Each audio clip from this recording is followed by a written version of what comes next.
Movie 2, 2018. Here we are. I'd wear a wedding dress or some sort of coat and hat thing that she wears in the film, but I don't really have anything that looks quite like that, and a lot of the movie she just kind of goes around in cardigans and stuff, so that's the vibe. So for the second movie, we're going to focus on the problem. Now, of course, there was a problem in the first movie, and there's one in the third movie as well. The second movie really is focused on, will they work out together as a thing? The first movie is about falling in love and all of those firsts that come with attraction and wealth and being in another country.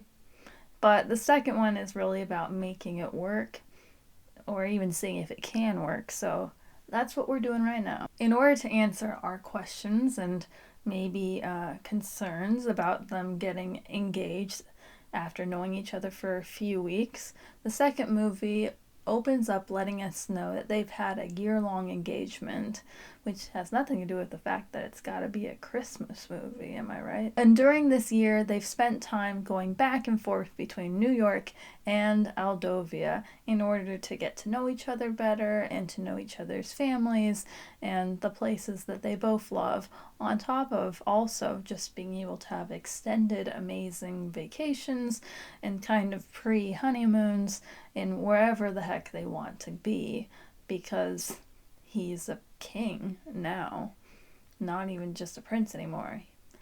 He's got a lot of power and money that he can spread around with his new love. We're also introduced to this through the device of Amber writing a blog post for us and talking to us as though we, the audience, are her readers of her blog. And we realize that that's something that she's kept up, and we kind of get a look over her shoulder at how she has different categories like lifestyle and women and I guess her own personal princely diaries of romance. So she's a full-on freelance blogger now. On her very cute Amber's blog page, which looks very professional. But for somebody who's never going to have to work another day in her life, Amber's definitely committed to that, and you know what? That's admirable. Within the beginning of the movie, however, we also find out that her two best friends no longer work at the same publication that they originally did in the first movie because of the media layoffs. For real. They cover that in this movie.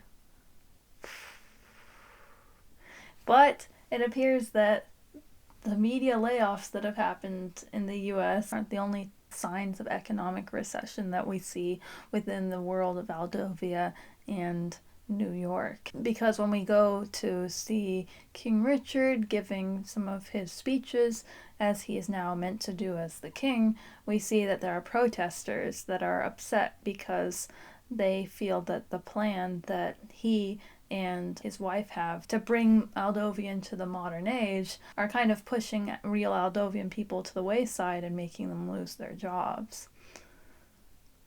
Who knew that this movie was going to be like that? This is the one for sure to go see Jenny Nicholson's review about, because wow. It's kind of like when you're watching the Star Wars films and you're watching the original 3, 4, 5, and 6, and it's kind of a wonderful, fun romp and a little bit of a mess, but you know, we all enjoy them. And then the prequels come out and you're psyched and you go and find yourself like suddenly in the midst of all this diplomacy and politics and Queen Amidala and the Senate, and you're like, I'm lost, but okay.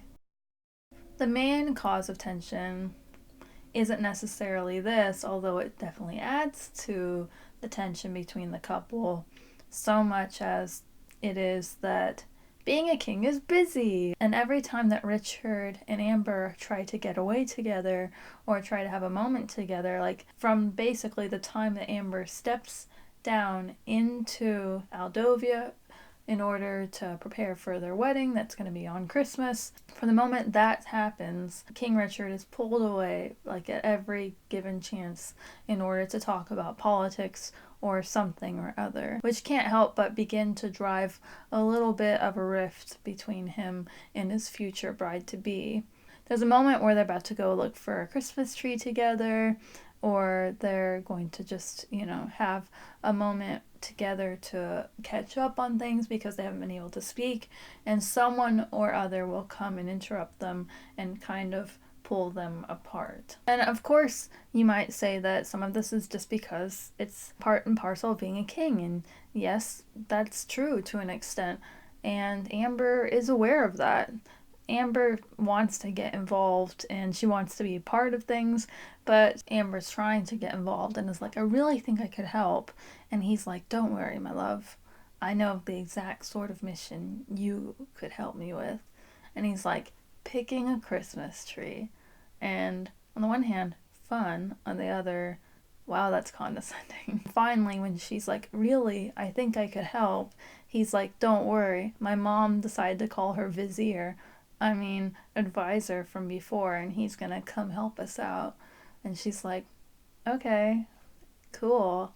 And this not at all shady man shows up. Oh, actually, he's not. He seems pretty nice. The Queen Mother has a thing for him, or at least is very happy to see him. And yeah. But don't worry, he's not the only suspicious character in town because Cousin Simon is back. And basically the whole movie is his own campaign to have a redemption arc. He's just like, I'm not a bad guy, remember me? I'm not actually that bad. I know it seemed like I wanted to become king last time, but I'm not that bad. And you're like, And the more that politics and economics begin to show up, the more he tries to kind of stick his nose into it. And he's like, I got an economics degree from Cambridge or whatever. And they're like, you did? And he's like, yeah. And I think you should invest in Bitcoin. And you're like, Oh yeah. And this one part. Also, vizier figure aside, the head of house, the guy who kind of helps everything run around the palace, Mr. Zavala, he's supposed to be Joe from the Princess Diaries, isn't he? Come on, he is. He is. And then, of course, to make up for our lack of movie montage makeover last time, we have an extremely exuberant and ridiculous, flamboyant man named Sahil, who is supposed to be Amber's wedding planner, designer, extraordinaire. And okay, we don't see a montage, so never mind. I take back what I said. Aww. But we do see a lot of him just being extra and her attempting to say, actually, I would like to have my wedding a little simpler, and him being like, tradition and things and stuff, and her being silenced. And that's another part of contention for the couple and for her and their family, because she's like, I'm just a little girl from the city. And they're like, good, now wear the stuff we want you to wear and do the things we want you to do and be the queen we want you to be. And she's like, I didn't sign up for this, even though she kind of did. It finally comes to a head when Miss Avril, who is one of the other heads of the castle, who has been trying to get Amber to stop blogging about them and trying to get her to help the royal family have a certain image, when she actually censors or takes down the blog post that Amber had just posted about a family event recently, wherein you can see the young Princess Emily with frosting on her nose. And she's like, this is not the image of the royal family we want. And you're like, what? And she tries to get Richard to side with her, and Richard is just like, I don't know, maybe we should just do what she says. And after having to say no to everything that she's wanted so far, including wearing a locket her father gave her, and having to wear extra dresses that she doesn't want to wear, and do things, and etc., and say no and say yes and do what they want. The one thing that was hers, the blog, is now being told that can't happen, and so she kind of just flips and leaves. So there's this other plot line, again going back to the protesting and the economic disaster that apparently they are headed towards, where part of their tradition as a family is to open and read out loud cards that are from the people that have sent them to the royal family. And one of the cards that the Queen Mother begins to read out loud says basically that their family has lost everything since these measures have been taken into place. And the Queen suddenly stops reading and is like, this isn't very fun, is it? And Amber is like, no, keep reading, and so she does. And mood ruined or not, that helps Amber decide that she's going to sneak out and try to find this guy in order to figure out what's really going on. And Amber gets her best friends who have just flown in that are hoping to have a bachelorette party with her to go with her into town and to find this Union man. And they do, and they're able to talk to him, and he explains that it may seem like these new measures are supposed to help Aldovia, but in reality they've been hiring and getting resources from outside of the country in order to put these modernizations into practice. So on paper it may have looked like they were going to help these people who used to have certain jobs in construction and those types of things, but currently they don't, and they're using these external countries and resources. Before they can leave, of course, they get recognized, or at least, obviously, Amber does. But luckily for her, strangely enough, cousin Simon had followed her there, and he's able to usher them out and into his car. And that's when Simon begins to flirt with her best friend, and you're like, okay, I see what's happening. And they drive off. When they get back home, they end up deciding that they're going to try to sneak into the advisor's computer or to find out through his files what he has been doing to see why Aldovia is consistently still losing money. And luckily for them, Emily shows up and she's like, I'm a hacker. And they're like, okay, show us how to hack. So after Miss Avril tries to get her to stop blogging and Richard doesn't stand up for her, she's pretty over it and she kind of disappears and Richard has to go find her. And you know what? Like the first movie, they end up at the hunting lodge. Richard's very apologetic, though naturally, of course, Amber's pretty upset because things have just not been going her way. And she's like, it's been a really tough week. And he's like, you're right, I should have been there for you. And she's like, I had to give up my career for you. And you're like, didn't you quit your job before he proposed to you? But you know what? Semantics. And he's like, if you had to give up anything for me, I'd feel so bad. And she's like, I just didn't know we were going to live in a fishbowl. And he looks so sad about this. And you know, this isn't what he wanted either. He didn't even want to become king. And now they're both trapped in this social bubble that they'll never be able to leave. Or at least he never will be. And he's considering giving her a way out. They're not married yet, after all. And at the moment, it doesn't look like things are going to get any better. However, communication being key, they are able to talk through a few things.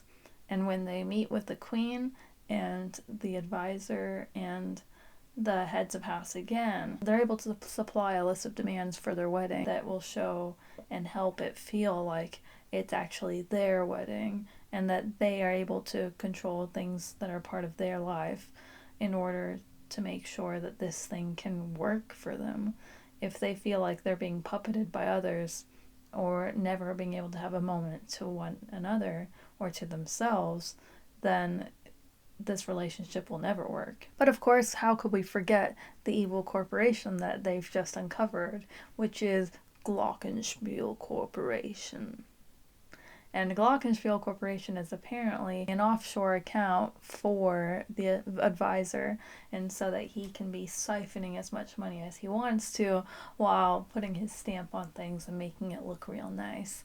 And he was really eager to come in and help this widow and her know-nothing son and just steal all the money in the country. But thankfully, they're able to find it before he's spent that money and are able to get it back and throw him in the dungeons that apparently they have. Now that they've put their demands in place, I'm sure people had to work all night in order to make sure that those things could happen for them, because they had all the wedding decorations, they had the dress, they had the thing, and all of that out the window. They gotta do it from scratch. Different wedding dress, different food, different whatever. And you know what? It's worth it, because now she's acting like a queen, bossing people around and making unreasonable demands to have a more conservative and less luxurious wedding. So that's the lesson here. The wedding is catered by her father instead of that Russian lady that works in the kitchen and makes weird things like meat jelly and flirts with her dad a little bit. And she's able to wear a dress that's less old-fashioned and puffy and instead is kind of boring and long-sleeved and modest and admittedly more her style, while she also gets to wear Converse that don't match whatsoever, not even in the color, really. Kind of. She wears sparkly ones. Yep. And then we get an ending where basically everybody's being paired off. You get to be a couple, you get to be a couple, you get to be a couple. Her female best friend Simon, her male best friend, and Sahil, the fashion designer, the queen mother, and probably the head of house, and her father, and possibly this cook, and young Emily, and this boy that she was in a Christmas play with that I kind of brushed over, that was cute and kind of like Shrek, but not Shrek, and they have a cute little thing going on. And finally, the king and queen get to have a moment to themselves as they sneak outside in the snow, and it's Christmas Day, and they're married, and things are going to be difficult, but they're going to work through them, and they're going to communicate. And for some reason, the whole rest of the cast decides to continue to conga line outside of the ballroom and follow them into the snow like some weirdos, and continue to kind of just keep going around them, snaking like a bunch of strange people. And that's the end of the royal wedding.